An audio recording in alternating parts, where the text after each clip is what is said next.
नमस्कार साथियों, मैं मुकुट तिवारी इंजीनियर कुणाल तिवारी क्लासेज के YouTube channel Tiwari classes Alwar पर आपका हार्दिक अभिनंदन करता हूं, स्वागत करता हूं। साथियों, हमने पिछले वीडियो में बात की थी कंप्यूटर के सिलेबस के बारे में। आज की क्लास में हम कंप्यूटर के बेसिक नॉलेज के बारे में बात करेंगे। तो ये जानने के लिए साथियों आप मेरे साथ जुड़े रहिए।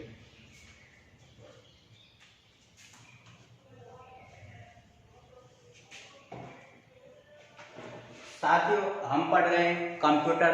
तो सबसे पहले हमें ये पता होना चाहिए कंप्यूटर शब्द की उत्पत्ति किससे हुई। सवाल पूछा जाता है कंप्यूटर शब्द की उत्पत्ति किससे हुई है। तो कंप्यूटर शब्द की उत्पत्ति लैटिन भाषा के शब्द कंप्यूट से हुई है। किससे हुई है? कंप्यूट। तो आपसे पूछ लिया जाए कंप्यूटर शब्द की उत्पत्ति किस शब्द से हुई है? लैटिन भाषा के कंप्यूट शब्द से हुई है। इसका मतलब टू कैलकुलेट होता है। तो यहाँ पर आपसे पूछ लिया जाए कंप्यूट का मतलब क्या होता है? To calculate. और टू कैलकुलेट का मतलब क्या होता है? गणना करना होता है। तो कंप्यूट शब्द का शाब्दिक अर्थ क्या होता है? गणना करना होता है। तो ये सवाल एसएससी में भी पूछे गए, बैंक में भी पूछे जाते हैं, आपसे भी ये सवाल पूछा जा सकता है। तो आप नोट्स भी साथ में बनाते चले।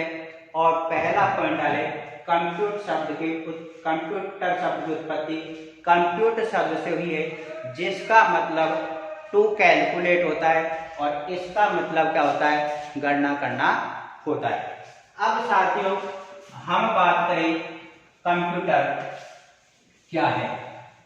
कंप्यूटर जब पहले हमारे पास में कंप्यूटर आया था, तब कंप्यूटर का प्रयोग सिर्फ गणना करने के लिए किया जा रहा था। लेकिन जैसे जैसे सूचना की क्रांति आई, वैसे ही कंप्यूटर का प्रयोग सभी क्षेत्रों में किया जाने लगा है। आज हम कंप्यूटर का प्रयोग विज्ञान के क्षेत्र में भी करते हैं। आज हम कंप्यूटर का प्रयोग शिक्षा के क्षेत्र में भी करते हैं। आप बैंक में जाते हैं तो वहाँ पर भी आपको कंप्यूटर का प्रयोग होता हुआ मिलता है। या फिर आप टिकट कटवा रहे हैं तो वहाँ पर भी आपका किसका प्रयोग किया जाता है? कंप्यूटर का। तो आज के युग में कंप्यूटर के बिना ऐसा कोई भी क्षेत्र अछूता नहीं रहा है जिसमें किसको काम में लिया नहीं जाता हो? कंप्यूटर। तो कंप्यूटर के बारे में आज ये कहना गलत है कि कंप्यूटर का प्रयोग सिर्फ गणना करने के लिए किया जाता है। आज जो कंप्यूटर की हम जो परिभाषा देंगे वह यह है। साथियों, कंप्यूटर है जो यूजर से इनपुट के रूप में डेटा प्राप्त करता है। आपका ये तो प्रोसेस हो गया इनपुट के बाद में हमारे पास में प्रोसेस, और प्रोसेस के बाद में हमारे पास में आउटपुट जनरेट होता है। तो साथियों हम बात करें कंप्यूटर की परिभाषा के बारे में, तो कंप्यूटर क्या करता है? कंप्यूटर यूजर से डेटा व निर्देश प्राप्त करता है, इंस्ट्रक्शन प्राप्त करता है। तो साथियों आपका कंप्यूटर यूजर से डेटा और निर्देश लेगा इनपुट के रूप में, तथा इनको प्रोसेस करने के लिए सीपीयू के पास भेज दिया जाता है। कंप्यूटर के अंदर प्रोसेसिंग होती है वो सीपीयू के द्वारा होती है। अब मान लिया जाए कि यहाँ से एक व्यक्ति ने एग्जाम्पल ले लिया कि भाई मैं 5 में जोड़ना चाहता हूँ 5। मैंने यहाँ पर डेटा दिया 5 प्लस में 5।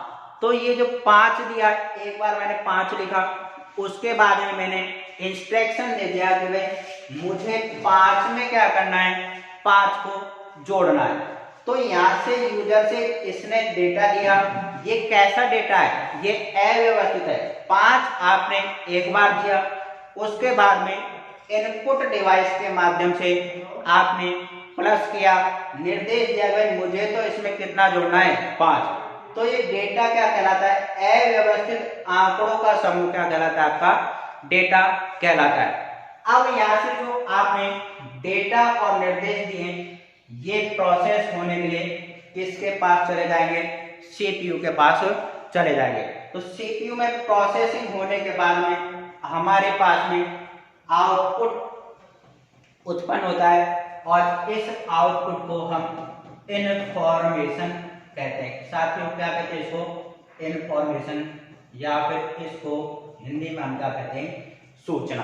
तो आउटपुट के रूप में हमें यहाँ पर क्या प्राप्त हो जाएगा, 10। तो यहाँ से दो टर्म्स हमारे पास में निकल कर के आई हैं।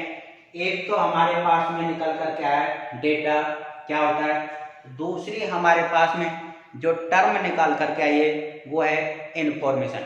इनफॉर्मेशन किसे कहते हैं, इसकी बात हम थोड़ी देर बाद करने वाले हैं। तो साथियों कंप्यूटर क्या है, कंप्यूटर एक इलेक्ट्रॉनिक स्वचालित मशीन है। कंप्यूटर आपकी कैसी डिवाइस है, इलेक्ट्रॉनिक स्वचालित मशीन है जो यूजर से डेटा और निर्देश इनपुट के रूप में ग्रहण करती है तथा निर्देश अनुसार उनको प्रोसेस करके आउटपुट प्रदान करती है और उस आउटपुट को हम क्या कहते हैं, सूचना कहते हैं।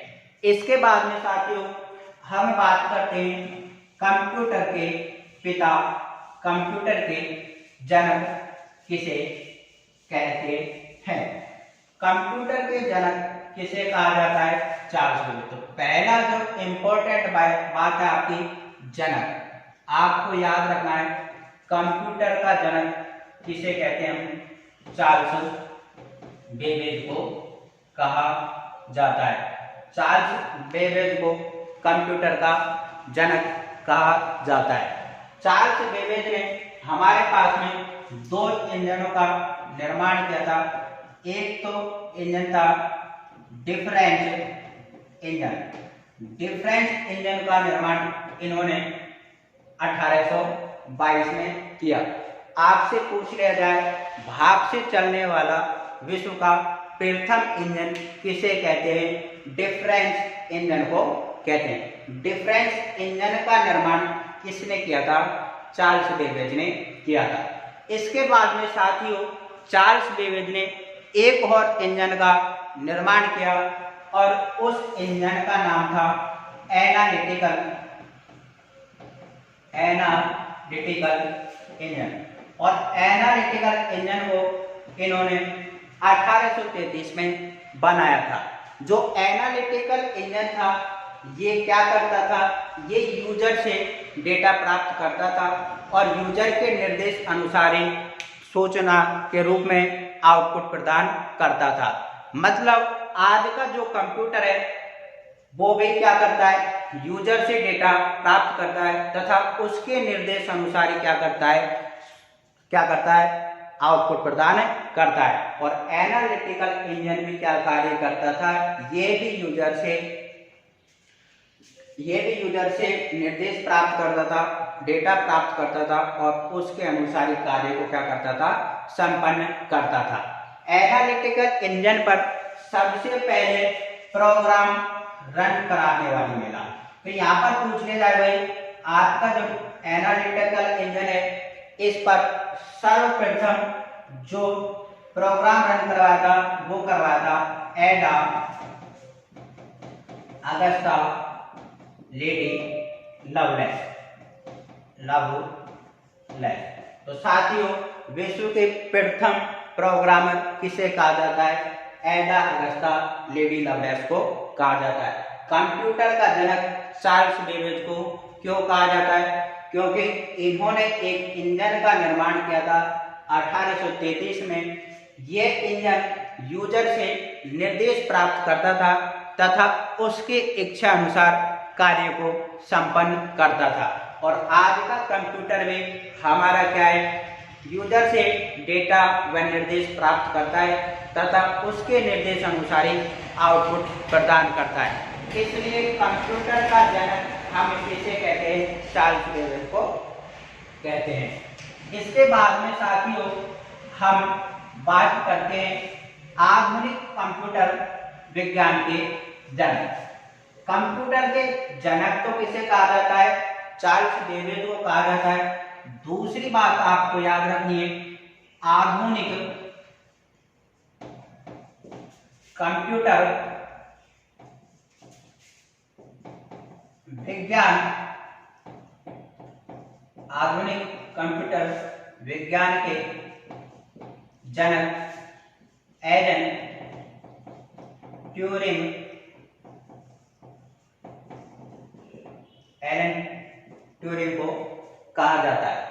आधुनिक विज्ञान के जनक हम किसे मानते? एलन ट्यूरिंग को मानते। इन्होंने इलेक्ट्रॉनिक कंप्यूटर के लिए अपना सिद्धांत दिया था, इसलिए एलन ट्यूरिंग को हम क्या कहते हैं? आधुनिक कंप्यूटर विज्ञान के जनक कहते हैं। इसके बाद में साथियों तीसरा सवाल आपसे पूछ लिया जाए, कंप्यूटर के स्वामी, कंप्यूटर के स्वामी किसे कहते हैं? हम बिल गेट्स को माना जाता है। सवाल पूछ लिया जाए कंप्यूटर के जनक, तो कंप्यूटर के जनक कौन? आपके चार्ल्स बेबेज। सवाल पूछ लिया जाए आधुनिक कंप्यूटर विज्ञान के जनक किसे कहते हैं? Alan Turing. सवाल आपसे पूछ लिया जाए कंप्यूटर के स्वामी किसे माना जाता है? बिल गेट्स को माना जाता है। फिर साथियों हम बात करते हैं इसके बाद में कंप्यूटर को हिंदी में, कंप्यूटर को हिंदी में संगणक, कंप्यूटर को हिंदी में संगणक या अभिकलित्र कहते हैं। आपसे पूछ लिया जाए कंप्यूटर को हिंदी में कहते हैं, तो कंप्यूटर को हिंदी में संगणक कहते हैं या फिर इसे क्या कहते हैं? अभिकलित्र कहते हैं। अभी साथियों हमने बात की थी आपके जो चार्ल्स बेबेज, इन्होंने एनालिटिकल इंजन का निर्माण किया था और एनालिटिकल इंजन पर सर्वप्रथम प्रोग्राम रन करने वाली महिला कौन थी? एडा अगस्ता लेडी लवलेस। इसलिए हम पांचवी जो बात याद रखें आपको, विश्व के प्रथम प्रोग्रामर, विश्व के प्रथम प्रोग्रामर किसे माना जाता है? एडा अगस्ता लेडी लवलेस। तो आपसे सवाल पूछ लिया जाए विश्व के प्रथम प्रोग्रामर कौन थी? एडा अगस्ता लेडी लवलेस थी। इसके बाद में साथियों हमसे सवाल पूछा जाता है कंप्यूटर साक्षरता दिवस कब मनाया जाता है? कंप्यूटर साक्षरता दिवस 2 दिसंबर को मनाया जाता है। सवाल पूछ लिया जाए कंप्यूटर साक्षरता दिवस कब मनाया जाता है? आपका 2 दिसंबर को मनाया जाता है। इसके बाद हम आगे बात करते हैं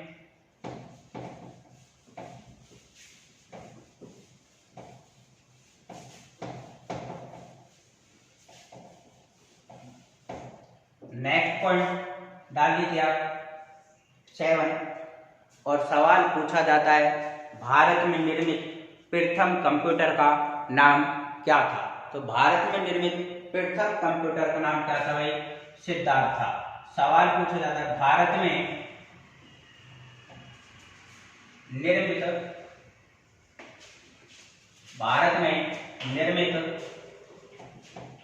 सर्वप्रथम कंप्यूटर का नाम क्या था? क्या था? तो इसका उत्तर क्या होगा भैया? सिद्धार्थ होगा। तो भारत में निर्मित सर्वप्रथम कंप्यूटर का नाम क्या था?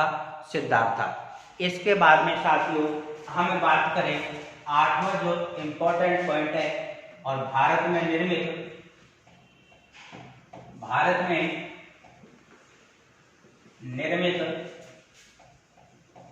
प्रथम सुपर कंप्यूटर का क्या नाम था? तो भारत में निर्मित प्रथम जो सुपर कंप्यूटर था उसका नाम क्या था? परम था। और परम को विकसित करने का श्रेय विजय भटकर को जाता है। परम को विकसित किसने किया था भाई?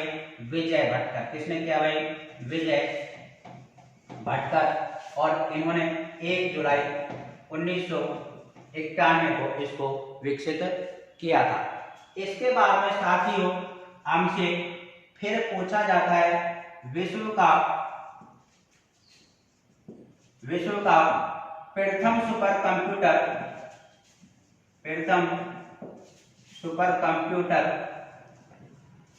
का क्या नाम था। एक सवाल फिर हमसे पूछा जाएगा विश्व के प्रथम सुपर कंप्यूटर का नाम क्या था। तो विश्व के प्रथम सुपर कंप्यूटर का नाम क्या था भाई? किरे 1। क्या था? किरे 1। और ये 1979 में हमारे पास में आया था। इसके बाद में साथियों फिर सवाल पूछा जा सकता है विश्व का नवीनतम सुपर कंप्यूटर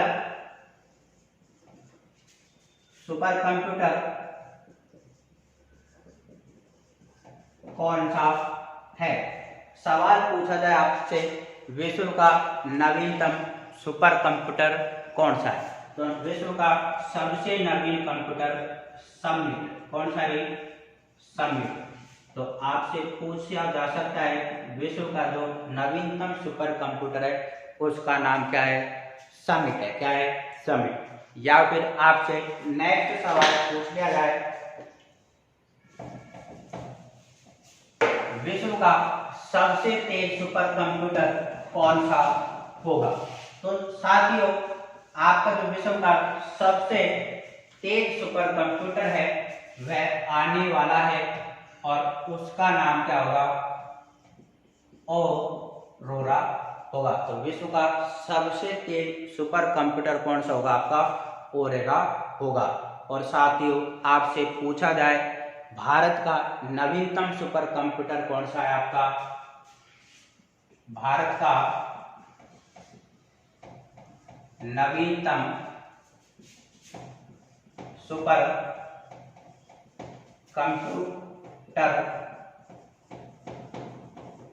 कौन सा है आपका? जिसका क्या नाम है? प्रत्यूष है। क्या नाम है? प्रत्यूष।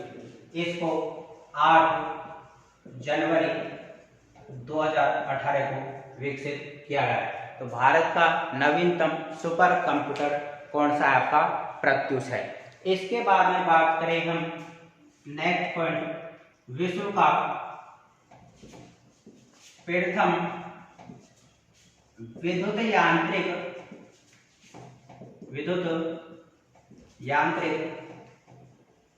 कंप्यूटर कौन सा है। तो साथियों कौन सा है? आपका मार्क 1। विश्व का प्रथम विद्युत यांत्रिक कंप्यूटर आपका कौन सा है?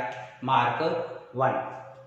इसके बाद में साथियों हम बात करते हैं कंप्यूटर के गुणधर्म की बात करते हैं। तो साथियों अभी तक हमने बात की थी कंप्यूटर क्या है।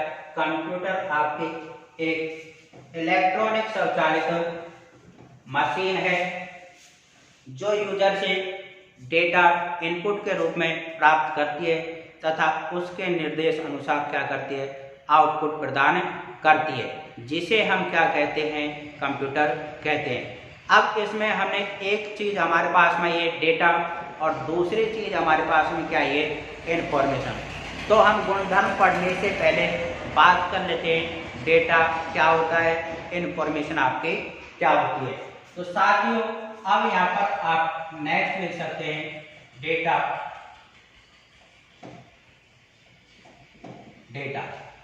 साथियों अव्यवस्थित आंकड़ों का जो समूह होता है वो क्या कहलाती है? आपकी डेटा कहलाती है। जैसे मान लिया जाए कि भाई हम जनरल एग्जाम्पल के लिए ले लेते हैं, जब कोई व्यक्ति किसी मकान का निर्माण करता है तब मकान बनाने के लिए उसको जो आवश्यक चीजों की जरूरत पड़ती है जैसे बजरी हो गई, सीमेंट हो गए, पत्थर, ईंट, पानी, जब ये अलग अलग पड़े हुए हैं तो ये कैसे अव्यवस्थित हैं और अव्यवस्थित आंकड़ों का समूह, अव्यवस्थित तथ्यों का समूह क्या कहलाती है? आपकी डेटा कहलाती है। तो सवाल पूछा जाता है खाली जगह अव्यवस्थित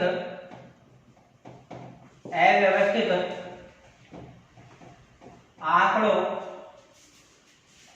या तथ्यों का समूह कहलाता है।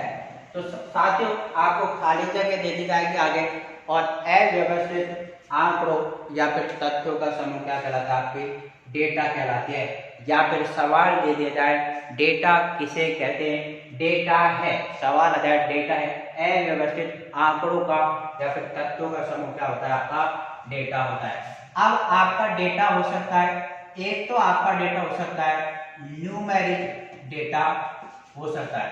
डेटा के प्रकार कैसे हो सकते हैं? आपके न्यूमेरिक डेटा हो सकते हैं, न्यूमेरिक जैसे आपका 1 2 3। तो ये आपका कैसा डेटा है? न्यूमेरिक। दूसरा आपका जो डेटा हो सकता है वो अल्फाबेटिक हो सकता है। कैसा हो सकता है? आपका अल्फाबेटिक डेटा भी हो सकता है। अल्फाबेटिक डेटा जैसे A B C, तो ये हमारे पास में कैसा डेटा है? अल्फाबेटिक डेटा है। ये हमारे पास में किसके रूप में लिखा हुआ है? टेक्स्ट के फॉर्म में लिखा हुआ है। तो आपका टेक्स्ट का डेटा हो सकता है, अल्फाबेटिक डेटा हो सकता है, न्यूमेरिक डेटा हो सकता है। इसके बाद में हमारे पास में तीसरा आपका जो डेटा है वो अल्फा न्यूमेरिक भी हो सकता है। मतलब यहाँ पर हमारे पास में क्या हो सकता है? A B C 1 2 3। तो ये आपका जो डेटा है वो कैसा है? अल्फा न्यूमेरिक डेटा है। आपके पास में डेटा मल्टीमीडिया की फॉर्म में भी हो सकता है, मल्टीमीडिया। और मल्टीमीडिया में हमारे पास में क्या होगी? ऑडियो होगी, और दूसरी हमारे पास में क्या होगी? वीडियो। तो हमारे पास में जो डेटा है वो मल्टीमीडिया की फॉर्म में भी हो सकता है। मैं जो यहाँ पर आवाज प्रदान कर रहा हूँ ये ऑडियो के रूप में, और मैं आपको दिख रहा हूँ ये किस तरीका का डेटा है? वीडियो। ऑडियो प्लस में वीडियो, ये कैसा डेटा होता है? आपका मल्टीमीडिया डेटा होता है। या फिर आपका डेटा एनिमेशन की फॉर्म में भी हो सकता है। तो आपका डेटा एनिमेशन की फॉर्म में भी हो सकता है। तो साथियों यहाँ से सवाल पूछा जा सकता है, डेटा होता है, डेटा क्या होता है? न्यूमेरिक डेटा भी होता है। आपको दे दिया फिर दूसरा ऑप्शन अल्फाबेटिक, और तीसरा दे देगा आपको A एंड B बॉथ। तो साथियों आपको ये फॉर्म डेटा की याद रखनी है। डेटा न्यूमेरिक भी होता है जैसे 1 2 3। डेटा आपका अल्फाबेटिक भी होता है A B C। टेक्स्ट के फॉर्म में भी आपका डेटा लिखा जा सकता है। आपका डेटा अल्फाबेटिक भी हो सकता है, न्यूमेरिक भी हो सकता है, अल्फा न्यूमेरिक डेटा भी हो सकता है जैसे ABC 1 2 3। आपका डेटा मल्टीमीडिया की फॉर्म में भी हो सकता है, और मल्टीमीडिया में ऑडियो तथा वीडियो दोनों क्या होते हैं आपके साथ में। तो यहाँ पर हमारे पास में 3-4 सवाल बन जाते हैं, ये आपको नोट करने। यहीं से सवाल आता है, तो पहला सवाल इंपॉर्टेंट बनता है वो बनता है अव्यवस्थित आंकड़ों या तथ्यों का समूह कहलाता है। आगे आपको खाली जगह मिल जाएगी, और क्या कहलाता है भैया? डेटा कहलाता है। या फिर आपसे पूछ लिया जाए डेटा है अव्यवस्थित आंकड़ों या फिर तथ्यों का समूह क्या कहलाता है? आपका डेटा। एक collection of raw fact and figure क्या कहलाता है? आपका डेटा। तो डेटा की ये फॉर्म भी आपको याद रखनी है। अब हम साथियों बात करते हैं सूचना। सूचना किसे कहते हैं?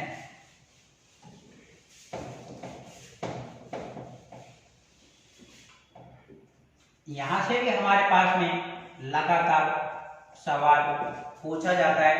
सूचना या फिर इसे हम साथियों क्या कहते हैं? इनफॉर्मेशन कहते हैं। अंग्रेजी में सूचना को हम क्या कहते हैं?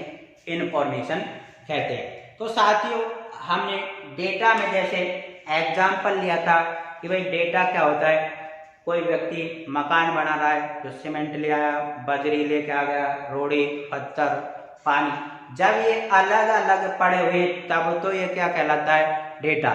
लेकिन जब हम बजरी में सीमेंट को मिलाएंगे, पानी को मिलाएंगे, पत्थर को सीमेंट बजरी से हम जब दीवार बनाएंगे, लेंटर डाल देंगे, छत तैयार कर देंगे, तब ये कैसा हो जाएगा, आपका व्यवस्थित डेटा हो जाएगा। कैसा डेटा हो जाएगा, व्यवस्थित।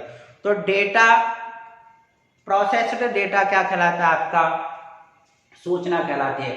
व्यवस्थित आंकड़ों या फिर तथ्यों का समूह क्या कहलाती है, आपकी सूचना कहलाती है। डेटा को संरचित करने के लिए जो प्रोसेसिंग कहलाती है, जिससे हमको आउटपुट प्रदान होता है, वो क्या कहलाती है, सूचना। तो यहां से सवाल पूछा जाता है आपका, व्यवस्थित आंकड़ों का समूह, व्यवस्थित आंकड़ों का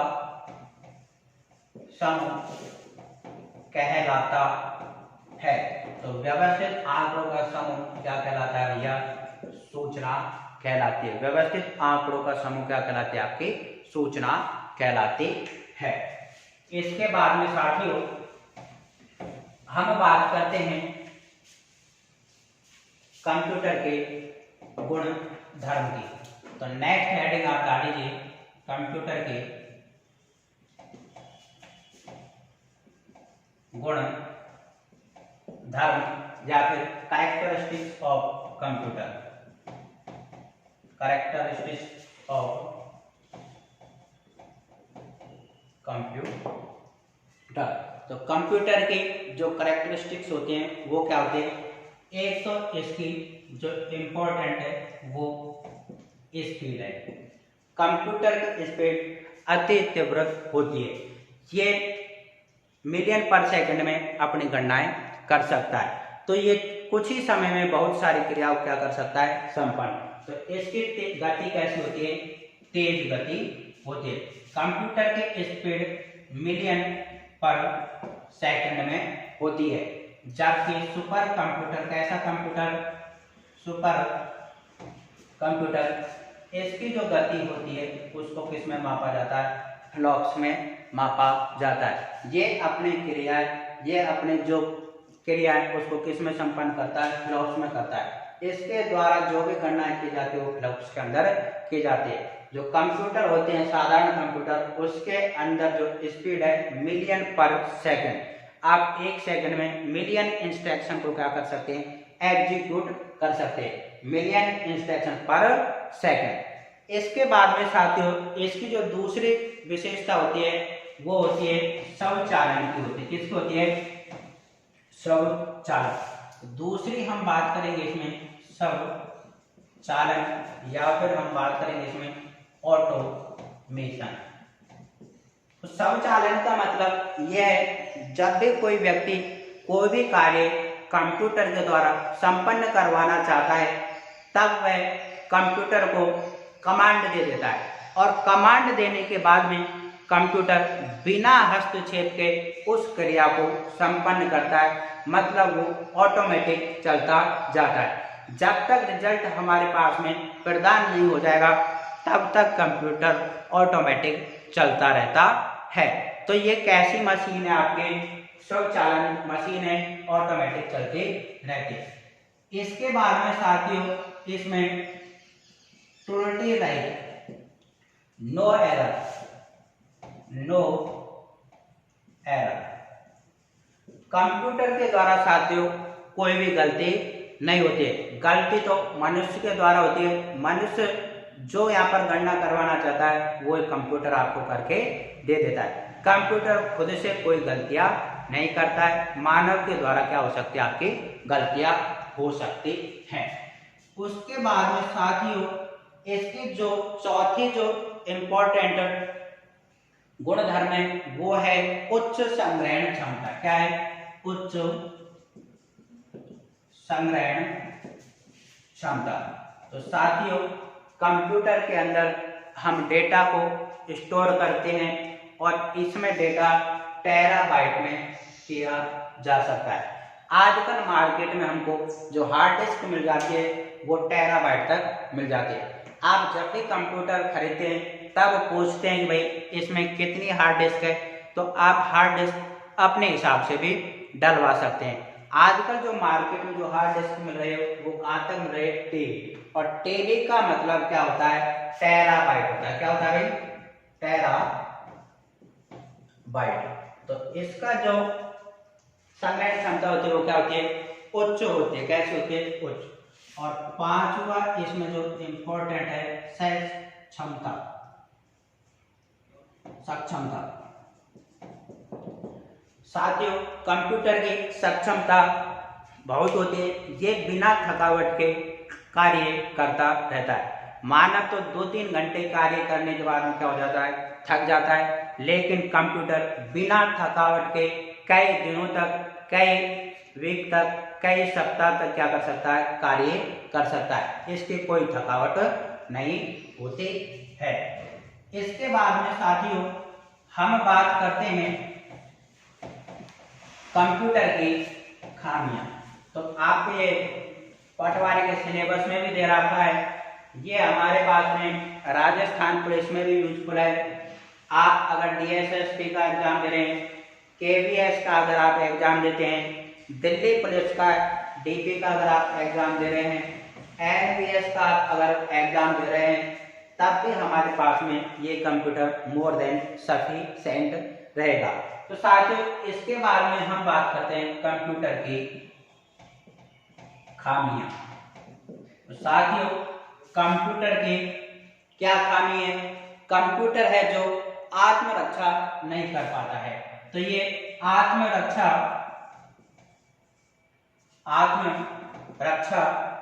करने में असक्षम है। कंप्यूटर, अगर आपके घर पर कंप्यूटर रखा है, आपके मन में आ रही है मुझे तो कंप्यूटर को तोड़ना है, लठ लेकर के आपने कंप्यूटर पर वार कर दिया, तो कंप्यूटर क्या है, अपनी खुद की आत्मरक्षा नहीं कर सकता। इसके बाद में साथियों हमारे पास में दूसरी होती है, इसके पास में नो फीलिंग्स। कंप्यूटर की कोई फीलिंग्स नहीं होती है, ये संवेदना रहित होता है। कंप्यूटर के अंदर कोई इमोशंस नहीं होते हैं। ये नहीं है कि भाई दूसरा कंप्यूटर है उससे मेरे कुछ इमोशंस जुड़ जाएंगे। जैसे मनुष्य के एक व्यक्ति से दूसरे व्यक्ति के लिए फीलिंग्स होती है, अच्छी भी फीलिंग्स हो सकती है, बुरी भी हो सकती है, लेकिन साथियों कंप्यूटर के अंदर कोई भी फीलिंग्स नहीं होती। ये कैसा रहता है, संवेदना रहित रहता है। इसके बाद में साथियों तीसरी जो इम्पोर्टेंट है, नो IQ। कंप्यूटर का कोई अपना IQ नहीं होता, मतलब इसमें किसकी कमी होती है, बुद्धिमत्ता की कमी। तो कंप्यूटर के अंदर किसकी कमी रहती है, बुद्धिमत्ता की कमी रहती है। और सवाल पूछा जाता है कंप्यूटर का IQ कितना होता है, 0। तो कंप्यूटर का IQ 0 होता है। ये इसके कोई नो IQ, बुद्धिमत्ता की कमी। तो कंप्यूटर का कोई IQ नहीं होता है। साथियों कल हम फिर दूसरी वीडियो में आपसे मिलेंगे और उस वीडियो में हम कंप्यूटर के इतिहास के बारे में बात करेंगे।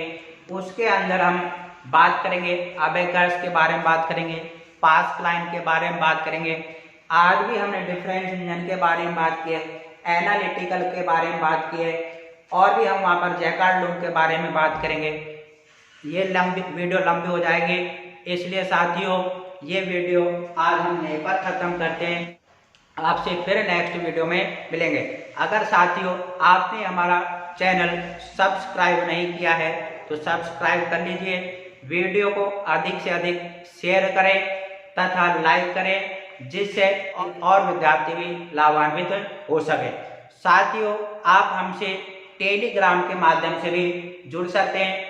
टेलीग्राम पर जो भी आपको कक्षा में पढ़ाया जाएगा उसकी PDF उपलब्ध करवाई जाएगी। जय हिंद, जय